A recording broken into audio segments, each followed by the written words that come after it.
So, நம்ம இந்த வீடியோல என்ன பார்க்க போறோம்னா, எப்படி ஜாவாஸ்கிரிப்ட்ட செட்டப் பண்றதுன்னு பார்க்க போறோம். ஸோ, அதுக்கு முன்னாடி நம்ம என்ன கத்துக்க போறோம்னா, நம்ம ஜாவாஸ்கிரிப்ட் ஃபுல்லா கத்துக்க போறோம். எப்படின்னா, ஒரு பேசிக்லேருந்து ஒரு அட்வான்ஸ் கான்செப்ட் வரைக்கும் கத்துக்க போறோம். ஓகே. ஸோ, அதில பிரீஃபா சொல்லணும்னா, அதில நம்ம இந்த வீடியோல என்ன பார்க்க போறோம்னா, எப்படி ஜாவாஸ்கிரிப்ட்ட செட்டப் பண்றது? நம்மளோட விசுவல் ஸ்டுடியோல பார்க்க போறோம். ஓகேங்களா? ஸோ, அதுக்கு நான் ஃபர்ஸ்ட்டு ஒரு ஃபைல் கிரியேட் பண்ணிக்கிறேன். ஓகே. ஸோ, ஃபைல் கிரியேட் பண்றதுக்கு ஷார்ட்கட் வந்து கண்ட்ரோல் ஷிஃப்ட் என். ஸோ, இதுதான் வந்து ஃபைல் கிரியேட் பண்றதுக்கான ஷார்ட்கட். ஓகே. ஸோ, இப்போ இந்த ஃபைல வந்து நான் ஒரு ரீநேம் பண்ணிக்கிறேன். ஓகேங்களா? ஸோ, எனக்கு ஒரு ஈஸியா யூஸ் பண்றதுக்கு ஒரு ஐடென்டிட்டிக்காக. ஓகேங்களா? இப்ப இந்த ஃபைல என்னோட விசுவல் ஸ்டுடியோக்கு நான் கொண்டு வரணும். கரெக்ட்டா? இப்ப இந்த ஃபைல நான் விசுவல் ஸ்டுடியோக்கு கொண்டு வரணும்னா, நான் என்ன பண்ணணும்னா, அதுக்கு ஒரு ஷார்ட்கட் இருக்கு. அந்த ஷார்ட்கட் என்னன்னா, அந்த ஃபைல டபுள் கிளிக் பண்ணி ஓப்பன் பண்ணிட்டு, இந்த இடத்துல பாத் இருக்கும். இந்த பாத்ல வந்து நீங்க சிஎம்டி அப்படின்னு டைப் பண்ணிட்டு என்டர் குடுத்தீங்கன்னா, இந்த மாரி ஒரு கமாண்ட் ப்ராம்ப்ட் ஓப்பன் ஆகும். இந்த இதுல கோட் ஸ்பேஸ் டாட் இந்த மாரி கிளிக் பண்ணிட்டீங்கன்னா, உங்களுக்கு இந்த நம்மளோட ஃபைல் வந்து விசுவல் ஸ்டுடியோக்குள்ள போயிடும். ஓகேங்களா? ஸோ இதை எப்படி நம்ம கன்ஃபார்ம் பண்ணிக்கிறதுனா, நம்ம ஃபைல் நேமும் இந்த விசுவல் ஸ்டுடியோக்குள்ள இருக்க இந்த சர்ச் பார்க்குள்ள இருக்க எந்த நேமும் சேமா இருந்தா நம்ம ஃபைல் விசுவல் ஸ்டுடியோ கூட சிங்க் ஆயிடும். ஓகேங்களா? ஓகே. ஸோ அடுத்தது நம்ம என்ன பண்ணணும்னா, நெக்ஸ்ட் ஸ்டெப் இந்த எக்ஸ்ப்ளோரருக்குள்ள இங்க ஒரு ஐகான் இருக்கும். இந்த ஐகானோட நேம் ஃபைல். இந்த ஃபைல்ல நம்ம index.html நம்ம ஒரு HTML ஃபைல் கிரியேட் பண்ணணும். எதுக்காக HTML ஃபைல் கிரியேட் பண்ணணும்னா, நம்மளோட HTML ஃபைல் தான் போயிட்டு ப்ரௌசர்ல வந்து ரன் ஆகும். ஓகேங்களா? நம்ம பார்க்குற ஜாவாஸ்கிரிப்ட் HTML ஃபைல் மூலமா தான் நம்ம ப்ரௌசர்ல வந்து ரன் பண்ணி பார்க்க போறோம். அதுக்காக தான் நம்ம HTML ஃபைல் கிரியேட் பண்ணியிருக்கோம். ஸோ பிஃபோர் தட் நம்ம இந்த HTMLக்குள்ள ஒரு சின்டாக்ஸ் ரைட் பண்ணணும். அந்த சின்டாக்ஸோட பேர் வந்து பாய்லர் பிளேட் அப்படின்னு சொல்லுவாங்க. அந்த பாய்லர் பிளேட்டை எப்படி நம்ம வர வைக்கிறதுக்கு ஒரு ஷார்ட்கட் இருக்கு. அதுக்கு Shift+1 ஹோல்ட் பண்ணீங்கன்னா, இந்த மாதிரி ஒரு எக்ஸ்க்ளமேட்டரி மார்க் வரும். இந்த எக்ஸ்க்ளமேட்டரி மார்க்குக்கு ஒரு என்டர் கொடுத்தீங்கன்னா, இந்த மாதிரி ஒரு பாய்லர் பிளேட் கிரியேட் ஆயிடும். ஓகேங்களா? ஸோ இது வந்து HTMLோட பாய்லர் பிளேட் சொல்லுவாங்க. உங்களுக்கு HTML தெரிஞ்சிருந்தா ஓகே, தெரியலனா சொல்லுங்க. நம்ம HTML வித் CSSஓட ஒரு அட்வான்ஸ் பேசிஸ்ல பார்க்கலாம். ஓகேங்களா? ஸோ ஆஃப்டர் கிளாஸஸ்ல. ஓகே. ஸோ இப்போ நம்ம என்ன பார்க்குறோம்னா, ஜாவாஸ்கிரிப்ட் எப்படி செட்டப் பண்றதுன்னு பார்க்குறோம். ஓகேங்களா? ஜாவாஸ்கிரிப்ட மொத்தமா 2 டைப்ல செட்டப் பண்ணலாம். அது எந்த டைப்னா, ஒண்ணு வந்து இன்டர்னல் டைப், இன்னொன்னு வந்து எக்ஸ்டர்னல் டைப். இப்போ இன்டர்னல் டைப்ல எப்படி செட்டப் பண்றதுன்னு பார்க்கலாமா? ஸோ அதுக்கு நீங்க இந்த பாடியோட எண்ட் டேக்குக்கு முன்னாடி தான் நீங்க ஜாவாஸ்கிரிப்ட ஃபீட் பண்ணணும். இன்டர்னலா இருந்தாலும் சரி, எக்ஸ்டர்னலா இருந்தாலும் சரி. ஓகேங்களா? சரி, ஓகே. இப்போ நான் ஃபர்ஸ்ட் உங்களுக்கு இன்டர்னல் ஜாவாஸ்கிரிப்ட் எப்படி ஃபீட் பண்றதுங்கிறத சொல்லித் தரேன். அதுக்கு முன்னாடி இந்த நம்ம கோட நான் வந்து நம்மளோட சர்வர்ல லைவ் பண்றேன். ஓகேங்களா? அதுக்கு இந்த இடத்துல கோ லைவ்னு ஒரு இது இருக்குல்ல. இந்த கோ லைவ நீங்க கிளிக் பண்ணீங்கன்னா, உங்களோட சர்வர் வந்து உங்களோட கோட் வந்து சர்வருக்கு போயிட்டு லைவ் சர்வர்ல வந்து ரன் ஆக ஸ்டார்ட் ஆயிடும். ஓகேங்களா? ஸோ அது எப்படி கன்ஃபார்ம் பண்றதுன்னா, நம்மளோட லைவ் சர்வரோட டைட்டிலும், நம்மளோட கோடோட டைட்டிலும் சேமா இருக்கும். ஸோ அப்போ நம்மளோட சர்வர் வந்து கரெக்ட்டா ரன் ஆகுது அப்படின்னு அர்த்தம். ஓகேங்களா? ஸோ இதுக்கு பேர் வந்து லோக்கல் ஹோஸ்ட்னு சொல்லுவாங்க. ஓகேங்களா? சரி, ஓகே. இப்போ வந்து நான் உங்களுக்கு பண்ணி காட்டுறேன். ஸோ எப்படி வந்து ஒரு இன்டர்னல் இன்டர்னல் ஜாவாஸ்கிரிப்ட் எப்படி ரைட் பண்றது அப்படின்னு பண்ணலாம். ஓகே. ஸோ அதுக்கு கோட் வந்து ஸ்கிரிப்ட். இந்த இதுக்கு பேரு ஸ்கிரிப்ட் டேக் அப்படின்னு சொல்லுவாங்க. ஓகேங்களா? ஸோ இதோட பேர் ஸ்கிரிப்ட் டேக். இந்த ஸ்கிரிப்ட் டேக் இன்சைட்ல நீங்க என்ன கோட் ரைட் பண்ணாலும் அதை நம்ம ஐடிங்கிறது நம்மளோட விசுவல் ஸ்டுடியோ எதை கன்ஸ்ட்ரக்ட் பண்ணிக்கணும்னா அதை ஜாவாஸ்கிரிப்ட் கோட தான் கன்ஸ்ட்ரக்ட் பண்ணிக்கும். ஓகேங்களா?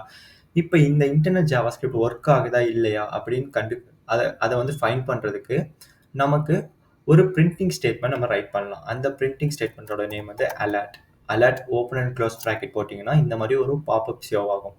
இந்த பாப்அப் வந்துட்டாலே நமக்கு நம்மளோட இன்டர்னல் ஜாவாஸ்கிரிப்ட் கரெக்டாக ரன் ஆகுது அப்படின்னு வந்து நம்ம தெரிஞ்சுக்கலாம். ஓகே. ஸோ ஆனால் இப்போ நம்மளோட கோர்ஸில் நம்ம வந்து மேக்ஸிமம் எக்ஸ்டர்னல் ஜாவாஸ்கிரிப்டில் தான் வந்து ரைட் பண்ண போகிறோம். ஓகேங்களா? ஸோ அதனால நான் இந்த இன்டர்னல் ஜாவாஸ்கிரிப்டை எடுத்துடுறேன். ஸோ எக்ஸ்டர்னல் ஜாவாஸ்கிரிப்ட் ரைட் பண்ணணும்னா நமக்கு எக்ஸ்டர்னல் ஜாவாஸ்கிரிப்ட் ஃபைல் தேவைப்படும். ஓகேங்களா? CSS பார்த்தவங்களுக்கு எல்லாத்துக்கும் தெரியும். ஸோ அதே மாதிரி நம்ம எக்ஸ்டர்னல் ஜாவாஸ்கிரிப்டுக்கு ஒரு ஃபைல் கிரியேட் பண்ண போகிறோம். ஓகேங்களா? ஸோ நான் இந்த இடத்துல ஸ்கிரிப்ட் .js அப்படிங்கிற ஒரு எக்ஸ்டர்னல் ஜாவாஸ்கிரிப்ட் கிரியேட் பண்ணிடுறேன். ஓகேங்களா? இந்த எக்ஸ்டர்னல் ஜாவாஸ்கிரிப்ட் ஃபைலை நான் இந்த இண்டெக்ஸோட கனெக்ட் பண்ண போறேன். அது எப்படி கனெக்ட் பண்றதுன்னா, அதுக்கு அந்த டேகோட நேம் script:source. ஓகேங்களா? அதுதான் இந்த டேகோட நேம். script:sourceனா ஒண்ணுமே இல்லை. நம்ம ஆல்ரெடி பார்த்த ஸ்கிரிப்ட் டேக்குள்ள ஒரு அட்ரிபியூட் சோர்ஸ்ங்கிற ஒரு அட்ரிபியூட் இருந்தால் அதான் ஸ்கிரிப்ட் கோலன் சோர்ஸ்னு சொல்லுவோம். ஓகேங்களா? இந்த சோர்ஸ்க்குள்ள நம்ம இந்த எக்ஸ்டர்னல் ஜாவா ஸ்கிரிப்டை கனெக்ட் பண்ணணும். அது எப்படின்னா, நான் சிப்லிங் மெத்தட் வச்சு கனெக்ட் பண்ணுறேன். சிப்லிங் மெத்தட்னா அதுக்கு டாட் ஸ்லாஷ் போட்டு நம்ம கனெக்ட் பண்ணுவோம். டாட் ஸ்லாஷ் போட்டால் இந்த HTML நியரில் என்னென்ன ஃபைல்ஸ் இருக்கோ அதெல்லாம் ஷோ ஆகும். அதில் நம்ம script.js கனெக்ட் பண்ணிடலாம். ஓகேங்களா? இப்போ நம்ம HTML script.js கனெக்ட் பண்ணிட்டோம். இப்போ நம்மளோட எக்ஸ்டர்னல் ஃபைல் வந்து கரெக்டாக ஒர்க் ஆகுதா இல்லையான்னு நம்ம பார்த்துடலாம். ஓகேங்களா? ஸோ இந்த ஃபைல் வந்து கரெக்டாக ஒர்க் ஆகுதா இல்லைன்னு பார்த்துருவோமா? ஸோ அதுக்கும் அதே பிரிண்டிங் ஸ்டேட்மெண்ட் தான் போட்டு யூஸ் பண்ண போகிறோம். alert open and close bracket. Open and close bracket போட்டிங்கன்னா உங்களுக்கு இந்த மாதிரி ஒரு பாப்அப் ஷோ ஆகிடும். இந்த பாப்அப் ஷோ ஆச்சுன்னா உங்களோட எக்ஸ்டர்னல் ஜாவாஸ்கிரிப்ட் கரெக்டாக உங்களோட HTML கனெக்ட் ஆகிருக்குன்னு அர்த்தம். ஓகேங்களா? ஓகே. ஆஃப்டர் தட் இதுதான் வந்து ஒரு ப்ராப்பராக செட்டப் பண்ணுற ஒரு ப்ரொசீஜர். ஓகேங்களா? ஸோ இப்போ வந்து நம்ம என்ன பார்க்க போகிறோம்னா ஜாவாஸ்கிரிப்ட்னா என்ன, ஜாவாஸ்கிரிப்டில் யூஸ் பண்ணி நம்மளால் என்னென்ன பண்ண முடியும் நம்ம பார்க்கலாம். ஓகேங்களா? ஸோ ஃபஸ்ட்டு ஜாவாஸ்கிரிப்ட்னா என்னென்னா, ஜாவாஸ்கிரிப்டை வந்து நம்ம ஒரு டைனமிக் ஒரு பர்பஸ்க்காக யூஸ் பண்ணுவோம் நம்மளோட வெப் பேஜில். ஓகேங்களா? HTML CSS யூஸ் பண்ணி நம்மளால் ஒரு ஸ்டாட்டிக்காக வெப்சைட் க்ரியேட் பண்ண முடியும். ஆனால் ஜாவாஸ்கிரிப்டை யூஸ் பண்ணி நம்மளால் ஒரு டைனமிக்காக வெப்சைட்டை க்ரியேட் பண்ண முடியும். யூசரோட மோர் என்கேஜ்மெண்ட்டாக டைனமிக்காக அவங்களோட இன்ட்ராக்ட் பண்ண முடியும். ஓகேங்களா? மெயினாக ஆஃப்டர் தட் ஜாவாஸ்கிரிப்டை எப்பயுமே ஒரு ஸ்கிரிப்டிங் லாங்குவேஜ் அப்படின்னு சொல்லுவாங்க. ஓகே, ஜாவாஸ்கிரிப்டை ஒரு ஸ்கிரிப்டிங் லாங்குவேஜ் சொல்லுவாங்க. ஏன்னா ஜாவாஸ்கிரிப்ட் எப்பயுமே ஃபர்ஸ்ட் லைன் கோடை வந்து செக் பண்ணிடும், அதுக்கப்புறம் தான் செகண்ட் லைன் கோடை செக் பண்ணும். ஓகேங்களா? ஃபார் எக்ஸாம்பிள் இந்த இடத்துல 1 கோடு இருந்தால் ஃபஸ்ட்டு ஜாவாஸ்கிரிப்ட் ஃபஸ்ட்டு இந்த ஃபர்ஸ்ட் கோடை செக் பண்ணிவிட்டு இந்த இடத்துல செகண்ட் இருக்க கோடை செக் பண்ணும், அதுக்கப்புறம் தேர்டுன்னு இருக்க கோடை செக் பண்ணும், அதுக்கப்புறம் ஃபோர்த்துன்னு இருக்க கோடை செக் பண்ணும். இந்த லைன் பை லைனாக செக் பண்ணுறது தான் ஸ்கிரிப்டிங் லாங்குவேஜ்னு சொல்லுவோம். ஓகேங்களா? ஓகே. ஸோ அதுக்கப்புறம் நம்ம என்ன ஜாவாஸ்கிரிப்ட் உள்ளே போய் என்ன பார்க்கணுன்னா, அதுக்கு பேர் வேரியபிள்ஸ்னு சொல்லுவாங்க. ஸோ எல்லா ப்ரோக்ராமிங்கும் வேரியபிள்ஸ் வந்து ரொம்ப ரொம்ப முக்கியமான ஒன்று. ஸோ அதே மாதிரி ஜாவாஸ்கிரிப்ட்லேயும் நமக்கு வேரியபிள்ஸ் இருக்குது. ஓகேங்களா? ஸோ இந்த வேரியபிள்ஸில் ஃபஸ்ட்டு வேரியபிள்ஸ்னால் என்ன, அந்த வேரியபிள்ஸ் எதுக்காக யூஸ் ஆகும்னு நமக்கு தெரியணும்ல. கரெக்ட்.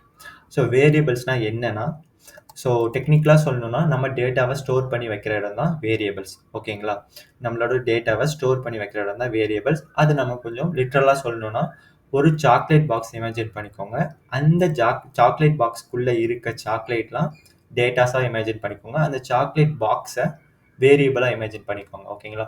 அப்போ அந்த டேட்டாவை போட்டு ஸ்டோர் பண்ணி வைக்கிற இடம் தான் வேரியபிள்ஸ். ஓகேங்களா? அப்போது அந்த சாக்லேட் பாக்ஸ் தான் வேரியபிள்ஸ். ஓகே. ஸோ இப்போ நம்ம டெக்னிக்கலாக பார்ப்போம். ஓகேங்களா? ஸோ ஜாவாஸ்கிரிப்டில் மொத்தமாக 3 டைப்பான வேரியபிள் இருக்குது. ஸோ ஃபஸ்ட் டைப் வந்து வேர்னு சொல்லுவாங்க. இந்த வேருக்கு குளோபல் ஸ்கோப்னு சொல்லுவாங்க. ஓகேங்களா? ஸோ இந்த குளோபல் ஸ்கோப்னா என்ன, இதெல்லாம் வந்து நம்ம டீட்டெயில்டாக ஆஃப்டர் கிளாஸில் பார்க்கலாம். ஓகேங்களா? ஸோ ரெண்டாவது வந்து லெட். ஸோ லெட்டை வந்து பிளாக் ஸ்கோப்னு சொல்லுவாங்க. ஓகேங்களா? ஸோ தேர்டு வந்து கான்ஸ்ட். இந்த கான்ஸ்ட்டை வந்து பிளாக் ஸ்கோப்னு சொல்லுவாங்க. அந்த கான்ஸ்ட்டுக்கு பேர் வந்து கான்ஸ்டன்ட்னு இன்னொரு பேர் இருக்குது. ஓகேங்களா? ஸோ உங்களுக்கு ஒரு டவுட் வரலாம், எதுக்காக 3 வேரியபிள்ஸ் ஜாவாஸ்கிரிப்டில் இருக்குது அப்படின்ட்டு ஒரு டவுட்ஸ் வரலாம். பட் இந்த 3 வேரியபிள்ஸ்க்கும் ரூல்ஸ் வைஸ் டிஃப்ரெண்ட் பண்ணி வச்சுருக்காங்க. அப்போது நமக்கு எந்த ரூல்ஸ் வந்து நமக்கு அப்ளிகபிளாக வேணுமோ அந்த ரூல்ஸ்க்கான இந்த வேரியபிள் டைப்பை யூஸ் பண்ணிக்கலாம். ஓகேங்களா? ஸோ இப்போது நம்ம பார்க்க போகிறது ரூல்ஸாக டிஃப்ரெண்ட் பண்ணி வச்சுருக்காங்கல்ல. ஸோ அது என்னென்ன ரூல்ஸ், என்னென்ன டேட்டா டைப்புக்கு என்னென்ன ரூல்ஸ் இருக்குன்னு நம்ம பார்க்கலாம். ஓகே. ஸோ ஃபஸ்ட்டு நம்ம பார்க்க போகிறது வந்து வேர் டைப். ஓகேங்களா? ரூல்ஸ். ஸோ வேர் டைப் பார்க்கலாம். ஓகேங்களா? ஓகே.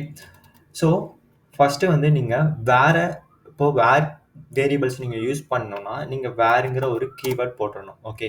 ஸோ கீவேர்ட் போட்டதுக்கப்புறம் அதுக்கு ஒரு நேம் வைக்கணும். ஓகே. ஸோ அந்த நேம் வைக்கிறதுக்கு சில கண்டிஷன்ஸ் இருக்குது. அது என்ன கண்டிஷன்னா, நீங்கள் நியூமரிக்கல் ஃபஸ்ட்டு யூஸ் பண்ணக்கூடாது. அதுக்கப்புறம் கேப் அந்த நேம்க்கு இடையில விடக்கூடாது. இது ரெண்டுமே பண்ணக்கூடாது. என்னென்ன பண்ணணும்னா, ஃபஸ்ட்டு ஆல்ஃபபெட்டிக் மட்டும்தான் பண்ணணும். ரெண்டாவது வேணால் ஆல்ஃபபெட்டிக்கு அடுத்து வேணால் நீங்கள் வந்து நியூமரிக்கல் போட்டுக்கலாம், நியூமரிக்கல் நம்பர் போட்டுக்கலாம். ஓகேங்களா? ஸோ மூணாவது நம்ம என்ன பண்ணணும்னா, இப்போது நீங்கள் ஒரு ஃபார் எக்ஸாம்பிள் இப்போது ஒரு 2 வேர்டு இருக்க மாதிரி போகிறீங்க. ஃபார் எக்ஸாம்பிள் இப்போது சாக்லேட் அப்படிங்கிற ஒரு நேமும், அது பக்கம் வந்து இன்னொரு ஒரு நேமும் இருக்க மாதிரி ஒரு வேரியபிளுக்கு நேம் வைக்கிறீங்கன்னா, இங்கே வந்து என்ன பண்ணணும்னா, இந்த மாதிரி சாக்லேட் பாக்ஸ் இப்படி வந்து கேப் போட்டு எழுதக்கூடாது. அதே மாதிரி இந்த மாதிரி சாக்லேட் பாக்ஸ் இந்த மாதிரி எழுதக்கூடாது. ஒரு ப்ரொஃபஷனலாக எழுதணும்னா இந்த 2வது நேமோட ஃபர்ஸ்ட் லெட்டரை கேபிட்டலில் எழுதணும். ஓகேங்களா? இந்த மாதிரி சாக்லேட் பாக்ஸ் இந்த மாதிரி எழுதணும். ஓகேங்களா? இதுதான் ஒரு ப்ரொஃபஷனல் மெத்தட். இப்படி தான் நம்ம ஒரு வேரியபிளுக்கு நேம் வைப்போம். இப்போ வேரியபிளுக்கு நேம் வச்சாச்சு. அடுத்தது வந்து இந்த வேரியபிளுக்கு வந்து ஒரு வேல்யூ கொடுத்துக்கலாம். ஓகேங்களா? இந்த வேல்யூக்கு வந்து நான் 10ங்கிற ஒரு வேல்யூ கொடுத்துருக்கேன். ஓகே, இப்போ இங்கே ஒரு நேம் வச்சுட்டோம். இதுக்கு வந்து 10ங்கிற ஒரு வேரியபிள் ஒரு வேல்யூ கொடுத்துட்டேன். கரெக்டாக? இப்போ இந்த வேரியபிளை இந்த வேல்யூ இருக்குன்னு எப்படி நம்ம தெரிஞ்சுக்கிறது? அதுக்கு தான் நம்ம ஒரு பிரிண்டிங் ஸ்டேட்மெண்ட் யூஸ் பண்ணுவோம். ஓகேங்களா? ஸோ அந்த பிரிண்டிங் ஸ்டேட்மெண்ட்டோட நேம் வந்து கன்சோல் லாக் அப்படின்னு சொல்லுவாங்க. ஓகேங்களா? Console dot log. ஓகேங்களா? ஸோ இதுக்குள்ள தான் நம்ம இந்த வேரியபிளோட நேமை இங்கே உள்ள கால் பண்ணி அந்த வேரியபிளுக்குள்ள என்ன வேல்யூ இருக்குன்னு நம்ம பார்ப்போம். ஓகேங்களா? இப்போ ஃபார் எக்ஸாம்பிள் இந்த இடத்துல சாக்லேட் பாக்ஸ் நான் இதுக்குள்ள கால் பண்ணிட்டேன்னா இதுக்குள்ள இருக்க வேரியபிள் எனக்கு பிரிண்ட் ஆகிடும். ஓகேங்களா? அது எங்கே பிரிண்ட் ஆகும்னா நம்மளோட யூஐல ரைட் கிளிக் பண்ணி நம்ம இன்ஸ்பெக்ட் பண்ணி பார்த்தோம்னா இந்த டபுள் ஏரோ இருக்குல்ல, இந்த டபுள் ஏரோவை கிளிக் பண்ணீங்கன்னா கன்சோல்னு ஒரு மெத்தட் இருக்கும். ஸோ கன்சோல்னு ஒரு ஆப்ஷன் இருக்கும். இந்த கன்சோல் ஆப்ஷனை கிளிக் பண்ணீங்கன்னா இதுக்குள்ள தான் நீங்கள் பண்ணுற எல்லா அவுட்புட்டுமே இதுக்குள்ள தான் ஷோ ஆகும். நம்மளோட விசுவல் ஸ்டுடியோவில் பார்க்கலாம். பட் அதுக்கு Node.js நம்ம வந்து இன்ஸ்டால் பண்ணியிருக்கணும். ஸோ அதெல்லாம் நம்ம லேட்டராக பார்க்கலாம். இப்போதைக்கு நம்ம பேசிக்ஸ் ஆனது என்னென்னு பார்த்துருவோம். ஓகேங்களா? ஸோ இப்போ இந்த சாக்லேட் பாக்ஸை நான் கால் பண்ணவும் இந்த சாக்லேட் பாக்ஸ்குள்ளே இருக்க வேல்யூ எனக்கு பிரிண்ட் ஆகிடுச்சு. ஓகேங்களா? இப்போ எனக்கு பிரிண்ட் இங்கே கரெக்டாக வேல்யூ பிரிண்ட் ஆகிடுச்சு. பட் எனக்கு எந்த ஒரு எரருமே ஷோ ஆகலை. அப்போது இப்போ நீங்கள் இந்த வேரியபிளுக்கு ஒரு நேம் வச்சிங்களேன். இந்த வேரியபிளுக்கு நேம் வச்சிங்களேன். அதுக்கு பேர் வந்து ரூல்ஸ் வந்து டிக்ளரேஷன் அப்படின்னு சொல்லுவாங்க. ஓகே, ஸோ இதோட நேம் வைக்கிறதுக்கு பேர் வந்து டிக்ளரேஷன் சொல்லுவாங்க. அதே மாதிரி இங்கே ஒரு வேல்யூ கொடுத்தீங்களா, வேல்யூ கொடுத்து நமக்கு ஆன்சர் தான் ஷோ ஆகிருக்கு. இந்த இடத்துல எந்த ஒரு எரருமே வரல. ஸோ இதுக்கு பேர் வந்து இனிஷியலைசேஷன் அப்படின்னு சொல்லுவாங்க. ஓகேங்களா? இனிஷியலைசேஷன் சொல்லுவாங்க. ஓகே, ஸோ இங்கே நேம் கொடுக்கறதுக்கு பேர் டிக்ளரேஷன், வேல்யூ கொடுக்கறதுக்கு பேர் இனிஷியலைசேஷன். இதான் ரூல். ஓகேங்களா? அதுக்கப்புறம் இதுக்கு இன்னொரு ரூல் அப்ளிகபிள் பண்ணலாம். ஸோ நம்ம ரீயூஸ் பண்ண ட்ரை பண்ணோம். இப்போது ரீயூஸ் பண்ண ட்ரை பண்ண போகிறோம். ஓகேங்களா? ரீயூஸ் பண்ணோன்னா எப்படி பண்ணோன்னா நீங்கள் இந்த வேரியபிளோட டைப் போடாமல் அந்த வேரியபிளோட நேம் மட்டும் போட்டிங்கன்னா அதுக்கு பேர் வேரியபிள் ரீயூஸ்ன்னு சொல்லுவாங்க. ஓகேங்களா? ஸோ இப்போ நான் அந்த சாக்லேட் பாக்ஸை மட்டும் தனியாக கால் பண்ணிவிட்டு இதுக்கு இன்னொரு ஒரு வேல்யூ கொடுக்க போகிறேன் 20 அப்படின்ட்டு. பட் இங்கே 20 கொடுத்த உடனே இங்கே 20 வேல்யூ மாறிடுச்சு. பார்த்தீங்களா? ஸோ இந்த இடத்துல இருந்து நமக்கு என்னென்னு தெரிஞ்சுக்கலாம், நம்மளால் ரீயூஸ் பண்ண முடியுது. ஓகே, நம்மளால் ரீயூஸ் பண்ண முடியுது. ஓகே, ஸோ ஆஃப்டர் தட் நான் இந்த இடத்துல வேல்யூவும் சேஞ்ச் பண்ணியிருக்கேன். அப்போது நம்மளால் ரீஇனிஷியலைசேஷனும் பண்ண முடியுது. ஓகே, இப்போ உங்களுக்கு ஒரு டவுட் வந்திருக்கலாம். ஸோ இந்த இடத்துல 10 தானே கொடுத்துருக்கோம், ஏன் இந்த இடத்துல 20 கொடுத்தோன்னா 20 வேல்யூ மாறிச்சு அப்படின்னு உங்களுக்கு டவுட் வந்திருக்கலாம். ஸோ அதனால தான் நம்ம ஜாவாஸ்கிரிப்டை ஸ்கிரிப்டிங் லாங்குவேஜ்னே சொல்கிறோம். ஓகேங்களா? ஸோ ஃபர்ஸ்ட் லைனை ஃபுல்லாக ஐடென்டிஃபை பண்ணிவிட்டு இந்த சாக்லேட் பாக்ஸ்குள்ளே இப்போ என்ன வேல்யூ இருக்கோ, இந்த 13 லைனில் சாக்லேட் பாக்ஸ்குள்ளே என்ன வேல்யூ இருக்குன்னா 10ங்கிற ஒரு வேல்யூ இருக்கும். அப்போ இந்த இடத்துல 15 லைன் வந்து ஜாவாஸ்கிரிப்ட் வந்து லைன் பை லைன் செக் பண்ணும்போது இப்போ சாக்லேட் பாக்ஸ்குள்ள என்ன வேல்யூ இருக்கும், 20 இருக்கும். ஓகேங்களா? அப்போ நம்ம லாஸ்ட்டாக நம்ம இந்த சாக்லேட் பாக்ஸை பிரிண்ட் பண்ணும்போது லேட்டஸ்ட்டாக என்ன வேல்யூ இருக்கோ அந்த வேல்யூ தான் நமக்கு பிரிண்ட் ஆகும். ஓகேங்களா? ஓகே, ஸோ இது போக போக உங்களுக்கு நல்லாவே புரியும். ஓகேங்களா? இப்போ அடுத்து நம்ம இன்னொரு ஒரு ரூலை நம்ம பார்க்க போகிறோம். அந்த ரூல் பேர் வந்து ரீடிக்ளரேஷன் அப்படின்னு சொல்லுவாங்க. ஓகேங்களா? ஸோ டிக்ளரேஷன்னா நமக்கு தெரியும், ஒரு வேரியபிள் அப்புறம் அதுக்கு நேம் வச்சு அதுக்கு பேர் டிக்ளரேஷன். ரீடிக்ளரேஷன்னா ஒன்றுமே கிடையாது. இப்போ நம்ம இந்த இடத்துல ஒரு வேரியபிள் டைப் போட்டிருக்கோம், இந்த இடத்துல ஒரு வேரியபிள் நேம் போட்டிருக்கோமா, இது அப்படியே சேமாக இந்த இடத்துல கால் பண்ணால் அதுக்கு பேர் தான் ரீடிக்ளரேஷன் சொல்லுவாங்க. ஓகேங்களா? ஸோ இப்போ நம்ம கால் பண்ணிட்டோம், இதுக்கு ஒரு வேல்யூ நம்ம கொடுத்துரும். இப்போ நீங்கள் சேம் வேல்யூ கொடுக்கலாம், இல்லை டிஃப்ரெண்ட் வேல்யூ கொடுக்கலாம், அது உங்களோட விஷ் தான். ஓகே, நான் இப்போ இங்கே ஒரு டிஃப்ரெண்ட் வேல்யூ கொடுத்துருக்கேன். இங்கே எனக்கு அவுட்புட் வந்து ஷோ ஆகிருக்கு, எந்த ஒரு எரருமே வரல. அப்போது நம்மளோட வேரியபிள் வேர் டைப் வந்து ரீடிக்ளரேஷனும் அக்செப்ட் பண்ணியிருக்கு. ஓகேங்களா? ரீடிக்ளரேஷனும் அக்செப்ட் பண்ணுது. ஓகே, ஸோ இதுதான் வந்து வேரியபிளோட வேரோட ரூல். ஓகேங்களா? வேரியபிள் வேர் டைப்போட ரூல்ஸ். ஓகேங்களா? டிக்ளரேஷன் அக்செப்ட் பண்ணுது, இனிஷியலைசேஷன் அக்செப்ட் பண்ணுது, ரீயூஸ் அக்செப்ட் பண்ணுது, ரீஇனிஷியலைசேஷன் அக்செப்ட் பண்ணுது, ரீடிக்ளரேஷனும் அக்செப்ட் பண்ணுது. இது வந்து வேர் வேரியபிளோட டைப். ஓகே, அதோட ரூல் ஆல்சோ. ஓகேங்களா? இப்போ அடுத்து நம்ம லெட்டுக்கு பார்க்கலாம். நம்ம லெட் பார்க்கும்போது உங்களுக்கு இது நல்லாவே அண்டர்ஸ்டாண்ட் ஆகும். ஓகேங்களா? இப்போது லெட்டுக்கு பார்ப்போமா? இப்போ லெட்டுக்கு பார்த்தோம்னா இப்போ ஃபஸ்ட்டு நம்ம வந்து இதுக்கு வந்து டிக்ளேர் பண்ணுறதுக்கு ட்ரை பண்ணுவோம். டிக்ளேர் பண்ணுறதுக்கு என்ன, நம்ம ஃபஸ்ட்டு அந்த வேரியபிளோட டைப் பண்ணணும். அதுக்கப்புறம் இதுக்கு ஒரு நேம் வைக்கணும். இப்போ நான் பிங்கிற ஒரு நேம் வச்சுக்கிறேன். அப்புறம் இதுக்கு ஒரு வேல்யூ இனிஷியேட் பண்ணுறேன். ஸோ அந்த வேல்யூ வந்து 20ங்கிற ஒரு வேல்யூ இனிஷியேட் பண்ணுறேன். இப்போ இதை பிரிண்ட் பண்ணுறேன். ஏதாவது எரர் இருக்கா இல்லை வேல்யூ பிரிண்ட் ஆகுதா அப்படின்ட்டு. ஸோ அதோட வேரியபிளோட நேமை தான் பிரிண்ட் பண்ணணும். வேல்யூ இருக்கிறத பிரிண்ட் பண்ணக்கூடாது. ஒரு வேரியபிளும் ஈக்குவல் ஒரு வேல்யூவும் இருந்தால் அதில் வேரியபிளோட நேமை மட்டும்தான் பிரிண்ட் பண்ணணும். ஓகேங்களா? ஸோ அது ஒரு கண்டிஷன். ஓகே, இப்போ இந்த பிஏ கால் பண்ணோம்னா இங்கே இருக்க 20ங்கிறது பிரிண்ட் ஆயிடுச்சா? ஓகே, அப்போது இந்த இடத்துல எனக்கு எந்த ஒரு எரருமே ஷோ ஆகலை. அப்போது இந்த லெட் டைப் வந்து என்ன பண்ணுது, நமக்கு டிக்ளரேஷனும் அதுக்கப்புறம் இனிஷியலைசேஷனும் அக்செப்ட் பண்ணுது. ஓகே, இனிஷியலைசேஷனும் அக்செப்ட் பண்ணுது. இப்போ இதை நான் ரீயூஸ் பண்ண ட்ரை பண்ணுறேன். ஸோ ஆல்ரெடி நம்ம ரீயூஸ் பண்ண மாதிரி தான். ஸோ வித்தவுட் வேரியபிள் டைப்போட அந்த வேரியபிளோட நேமை கால் பண்ணும்போது அதுக்கு பேர் ரீயூஸ். இங்கே இதுக்கு ஒரு வேல்யூ கொடுக்குறேன், 22ன்னு ஒரு வேல்யூ கொடுக்குறேன். இங்கேயும் வந்து 22ன்னு மாறிடுச்சு. ஓகேங்களா? ஸோ அப்போது நமக்கு என்ன நடக்குது, லெட்டுங்கிறது ரீயூஸையும் அது மாதிரி ரீடிக்ளரேஷனும் அக்செப்ட் பண்ணுது. ஓகே, ரீடிக்ளரேஷனும் அக்செப்ட் பண்ணுது. ஓகேங்களா? சாரி வேல்யூ கொடுக்குறது பேர் ரீஇனிஷியலேஷனும் அக்செப்ட் பண்ணுது. ஓகேங்களா? இப்போ நான் ரீடிக்ளேர் பண்ண ட்ரை பண்ணுறேன். ஓகேங்களா?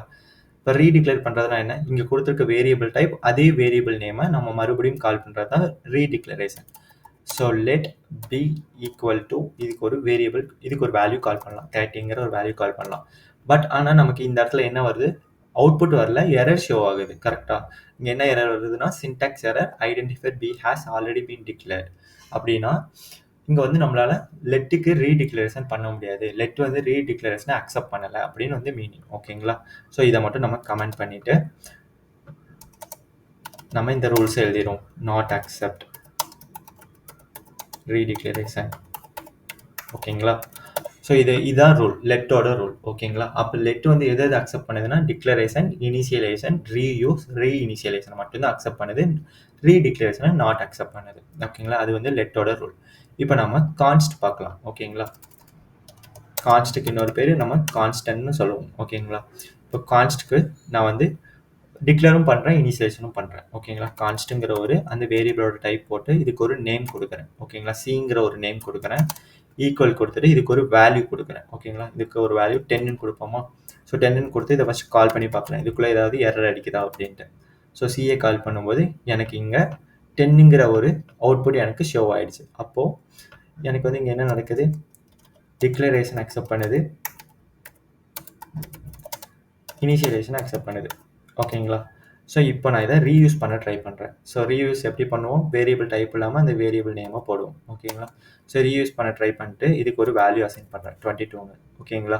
ஸோ 22ன்னு அசைன் பண்ணிட்டேன். பட் இந்த இடத்துல எனக்கு என்னென்ன எரர் ஷோ ஆகுது, so அன்காட் type error, assignment to the constant variable. Because நம்ம யூஸ் பண்ணுற வேரியபிள் வந்து கான்ஸ்டன்ட் வேரியபிள். கான்ஸ்டன்ட் வேரியபிள் எப்படி இருக்குன்னா, நீங்கள் ஒன் டைம் ஒரு வேல்யூ நம்ம அசைன் பண்ணிட்டோம்னா அதுக்கு இன்னொரு வேல்யூ அசைன் பண்ண முடியாது, ரீயூஸும் பண்ண முடியாது. கான்ஸ்டன்ட் மீன்ஸ் கான்ஸ்டண்ட்டாக இருக்கும் அந்த வேல்யூவும் சரி, வேரியபிளோட நேமும் சரி. ஓகேங்களா? அப்போது நமக்கு கான்ஸ்டன்ட் வேரியபிளோட ரூல் வந்து நாட் அக்செப்ட் ரீயூஸ் அண்டு ரீஇனிஷியலைசேஷன். ஓகேங்களா? ஸோ ஆஃப்டர் நான் வந்து ரீடிக்ளேர் ட்ரை பண்ணுறேன். ஓகேங்களா? ஸோ ரீடிக்ளேர்னா உங்களுக்கு ஆல்ரெடி தெரியும், அந்த வேரியபிளோட டைப்பும் அதே நேமும் மறுபடியும் கால் பண்ணுறது பேர் தான் ரீடிக்ளேர். இந்த இடத்துல 22ன்னு கொடுக்குறேன். ஸோ இப்போ கூட எனக்கு என்ன வருது, ஆன்சர் ஷோ ஆகலை, எரர் தான் வந்திருக்கு. என்ன எரர்னா, syntax error, identify c has already been declared. ஓகேங்களா? அப்படின்னா நம்ம ஆல்ரெடி டிக்ளேர் பண்ணதை மறுபடியும் டிக்ளேர் பண்ண முடியாது கான்ஸ்டன்ட்ல அப்படின்னு சொல்கிறாங்க. ஓகேங்களா? அப்போது நம்மளோட கான்ஸ்டன்ட் வேரியபிள் நாட் அக்செப்ட் ரீடிக்ளேர். ஓகேங்களா? ஸோ இதுதான் வந்து வேரியபிள்ஸோட ரூல்ஸ். இந்த ரூல்ஸ் வைஸ் தான் நம்ம வந்து நம்ம கோடிங்ஸில் நமக்கு என்ன வேரியபிள் வேணுமோ அந்த வேரியபிளை யூஸ் பண்ணிப்போம். ஓகேங்களா? ஓகே.